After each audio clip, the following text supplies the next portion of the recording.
ఇప్పుడు నమకం మూడవ అనువాకంలో ఉండే మంత్రాలకు అర్థాన్ని చెబుతున్నాను, శ్రద్ధగా వినండి.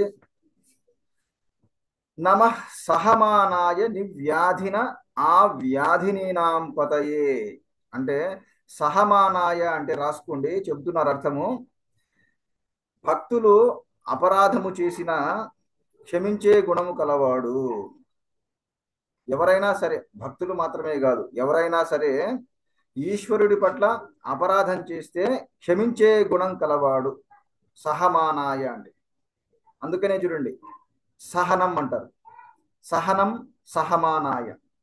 ఈ సహమానాయ అనే దాంట్లో ఈ సహనం అనే శబ్దం వినిపిస్తుంది. కాబట్టి సహనం అంటే అర్థం ఏమిటి?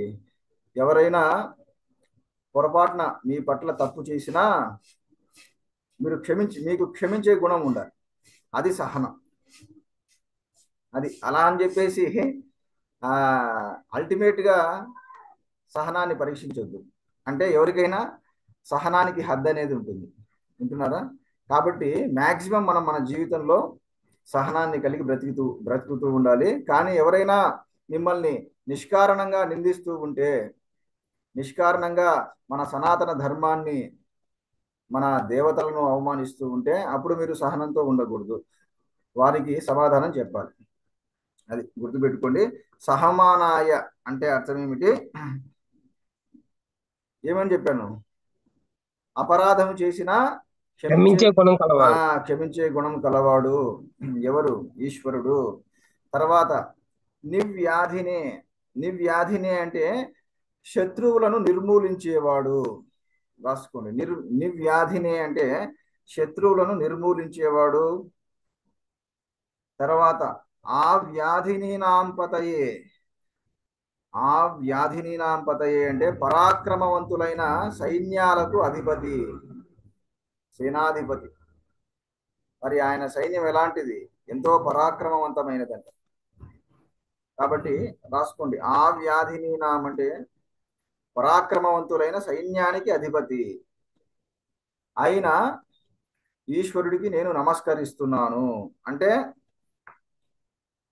అపరాధము చేసినా క్షమించే గుణము కలిగిన వాడికి, శత్రువులను నిర్మూలించే వాడికి, పరాక్రమవంతులైన సైన్యానికి అధిపతి అయిన ఈశ్వరుడికి నేను నమస్కరిస్తున్నాను అని ఈ మంత్రంలోని అర్థం.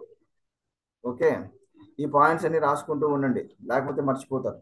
తర్వాత చూడండి, తర్వాత మంత్రానికి నమ కకుభాయ నిషంగిణే స్థేనానాం పతయే నమ అంటే మొదట కకుభాయ. కకుభాయ అంటే అర్థం ఏమిటంటే శ్రేష్ఠుడు.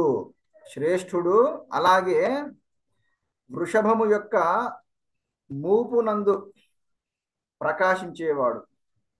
మీరెవరైనా ఎద్దు మెడభాగాన్ని చూసారా? ఎద్దు మెడభాగంలో ఒక మూపు ఉంటుంది, ఒక లింగం లాంటి ఆకారం ఉంటుంది. చూసారా ఎవరైనా? చెప్పండి. ఎద్దు సార్ ఆ, చూసామండి. గురువు ఆ, చూసాం గురువు. పల్లెటూరులో ఉండే వాళ్ళందరూ చూసుంటారు. కానీ ఇప్పుడు రాను రాను కలియుగంలో రాను రాను ఇంకా ఘోరమైన పరిస్థితులు వస్తున్నాయి. అంటే రాను రాను మనిషి ప్రకృతికి దూరం అయిపోతున్నాడు. ఇవన్నీ కూడా ఇంకా ఏమంటారు, చెప్పాల్సి వస్తుంది ప్రతి ఒక్కరికి. ఎవరైనా అయినా ఒకప్పుడు మేము చెట్ల కింద బ్రతికే వాళ్ళము, హాయిగా పొలాల్లో బ్రతికే వాళ్ళము, ఇలా ఇటువంటి పశువులతో పశుపక్ష్యాదులతో కలిసి బ్రతికే వాళ్ళము అని చెప్పాల్సి వస్తుంది. సరే చూడండి, ఇంతకు విషయం ఏమిటంటే ఆ ఆ ఆ ఎద్దు యొక్క మూపులో కొలువై ఉండేవాడు. అందుకనే చూడండి, ఆ లింగం కూడా, ఆ లింగాకారం కూడా శివస్వరూపమే. ఏది? ఎద్దు మెడ భాగంలో ఉండే ఆ లింగాకారం ఉందే, అది శివస్వరూపమే. కాబట్టి ఇక మీదట మీరు ఎక్కడైనా నడుచుకుంటూ వెళ్తున్నారనుకోండి, అప్పుడు ఒక ఏదైనా ఎద్దు మీకు ఎదురొస్తే అప్పుడు ఏం చేస్తారు? మరుక్షణం మీరు ఈ భావనతో చూడాలి, ఆ ఎద్దు యొక్క మూపుని శివస్వరూపం, ఈ భావనతో చూడాలన్నమాట. కాబట్టి కక్కుభాయ అంటే ఇది అర్థం. తరువాత నిషంగిణే. నిషంగిణే అంటే ఖడ్గము ధరించిన వాడు, చేతిలో ఖడ్గాన్ని ధరించిన వాడు. ఓకే, తర్వాత స్థేనానాం పతయే. స్థేనానాం పతయే అంటే రాసుకోండి, దొంగలకు పాలకుడైన శివుడికి నమస్కారము. చూడండి, దొంగలకు కూడా నాయకుడు అంట. అంటే దీన్ని బట్టి ఏం తెలుస్తుందంటే అంతా కూడా ఈశ్వర స్వరూపమే కదండి. కాబట్టి అన్నీ కూడా మంచి చెడు అన్నీ కూడా ఆయన స్వరూపం కిందికే వస్తాయి. అయితే గురువు గారు, నేను చెడ్డ పనులు చేస్తూనే బ్రతుకుతాను, అది కూడా శివస్వరూపం కదా అంటారా? అయితే దాని యొక్క శిక్షను కూడా మీరే అనుభవించాలి. గుర్తుపెట్టుకోండి, ఎంతో మంది సాధకులు ఈ విషయాలను తప్పుగా అర్థం చేసుకొని పతనమైపోయారు. కాబట్టి నా మాటలు అందరికీ వినిపిస్తున్నాయా? చెప్పండి ఒకసారి, ఎవరో ఒకరు. వినపడుతున్నాయండి. కాబట్టి ఇప్పుడు నేను మ్యూట్లో పెట్టేసుకోండి. ఇప్పుడు నేను చెప్పే విషయాన్ని అందరూ బాగా వినాలి. గురువు గారు, మంచి ఈశ్వరుడే, చెడు కూడా ఈశ్వరుడే కదా, అయితే నేను చెడ్డ పనులు చేస్తూ బ్రతుకుతాను, అలా అయినా నేను ఈశ్వరుని స్మరిస్తూ ఉంటాను కదా అంటారా? దానివల్ల దుష్పరిణామం అనేది ఉంటుంది. శిక్షను, ఘోరమైన శిక్షను అనుభవించాల్సి వస్తుంది. దానికి కూడా మీరు సిద్ధం అనుకుంటే అప్పుడు మీరు చేయొచ్చు అన్నమాట. అప్పుడు మీరేమనుకోవాలి? ఆ శిక్ష కూడా ఈశ్వరుడే అనుకోవాలి. వింటున్నారా? మీరు ఏదైనా తప్పుడు పనులు చేసినప్పుడు మీకు శిక్ష పడితే ఆ శిక్ష కూడా ఈశ్వరుడే. ఆ శిక్ష ద్వారా నేను అనుభవించే ఆ నరకయాతన కూడా ఈశ్వరుడే అని భావన చేయగలిగితే అప్పుడు మీరు ఇంకా ఏ పనులైనా చేయొచ్చు. కింద కింద అరవకండి, కింద దయచేసి అరవకండి. కాబట్టి చూడండి, ఇది విషయం. కాబట్టి స్థేనానాం పతయే అంటే దొంగలకు పాలకుడైన శివుడికి నమస్కారము అని అర్థం. మొత్తానికి కంప్లీట్ గా ఏమిటి అర్థం దీనికి? ఖడ్గాన్ని చేతిలో ధరించిన వాడికి, తర్వాత వృషభము యొక్క మూపు యందు కొలువై ఉండేవాడికి, దొంగలకు పతి అయిన ఈశ్వరుడికి నమస్కారము అని మంత్రంలోని అర్థం. తర్వాత నమో నిషంగిణ ఇషుధిమతే తస్కరాణం పతయే, ఈ మంత్రానికి అర్థం చూడండి. నిషంగిణే, నిషంగిణే అంటే ఇందాక ఏం చెప్పాను చెప్పండి? ఖడ్గము ధరించిన వాడు. ఇక్కడ ఏమని చెప్తున్నారంటే దయాశాలి. నిషంగిణే అంటే ఇంకొక అర్థము దయాశాలి. అంటే దీని అర్థం ఏమిటంటే చేతిలో ఆయుధం ఉంది కదా అని చెప్పేసి ఇష్టం వచ్చినట్లు సంహరించడు. ఇది పాయింట్, గుర్తుపెట్టుకోండి. అంటే ఈశ్వరుడికి శక్తి ఉంటుంది కానీ నాకు శక్తి ఉంది కదా అని చెప్పేసి ఎవరి మీద పడితే వాళ్ళ మీద ప్రయోగించడు. ఆయనకు అనంతమైన శక్తి ఉన్నా దయ కలిగి ఉంటాడు, జీవుల పట్ల దయ కలిగి ఉంటాడు. ఇదండి గొప్ప విషయం, ఇది అస్సలైన విషయం. ఈ రోజుల్లో ఎవరికైనా పవర్ ఉందంటే చాలు, ఏం చేస్తారు చెప్పండి? ఎవరికైనా పవర్ ఉంటే ఏం చేస్తారు? వెంటనే దాన్ని ఏమంటారు, చెడుకు కరెక్ట్ కరెక్ట్ దుర్వినియోగం చేస్తారు. కరెక్ట్. ఈ రోజుల్లో ఎవరికైనా పవర్ ఉంటే సద్వినియోగం చేయరు, దుర్వినియోగం చేస్తారు. పైగా ఎవరి మీదైనా కోపం వస్తే వెంటనే ప్రయోగిస్తారు వారి పవర్ను. అలా ఉండకూడదు. మీకు ఏదైనా పవర్ ఉంటే, మీకు ఏదైనా శక్తి ఉంటే సహనాన్ని కలిగి ఉండాలి. సమయం వచ్చినప్పుడు విపత్కర పరిస్థితుల్లో మాత్రమే మీ శక్తిని ప్రయోగించాలి. ముఖ్యంగా లోక కళ్యాణం కోసం ప్రయోగించాలి మీ శక్తిని. అంతేగాని నాకు శక్తి ఉంది కదా అని చెప్పేసి ఎప్పుడు పడితే అప్పుడు చెడు కోసం ఉపయోగించారంటే అది మీకే ప్రమాదం. కాబట్టి నిషంగిణి అంటే మరొక అర్థం ఏమిటి?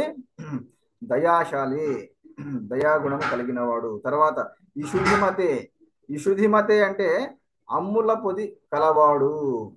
ఇషుహు అంటే బాణము, ఇషుధిమతే అంటే అమ్ముల పొది, ఆ బాణాలు పెట్టుకునే అమ్ముల పొది. అమ్ముల పొది కలవాని కొరకు. తర్వాత తస్కరాణం పతయే, మళ్ళీ వచ్చింది. దొంగలకు పతి. తస్కరుడు అంటే అర్థం ఏమిటి? దొంగవాడు. తస్కరాణం పతయే అంటే దొంగలకు పతి. అయితే ఇక్కడ ఒక అద్భుతమైన భావన ఉంది. ఈశ్వరుడు దేనిని దొంగతనం చేస్తారు చెప్పండి? మామూలు దొంగలైతే డబ్బును ఎత్తుకొని పోతారు.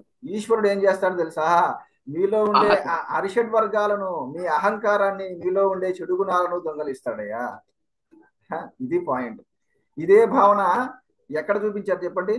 మంజునాథ. మంజునాథ సినిమా చూసారా? శ్రీ మంజునాథ. అందులో నిజంగా రైటర్ చాలా గొప్పగా చాలా గొప్పగా అద్భుతంగా రాశాడు ఒక పాట. ఏ పాట అంటే, ఒక్కడే ఒక్కడే మంజునాథుడొక్కడే.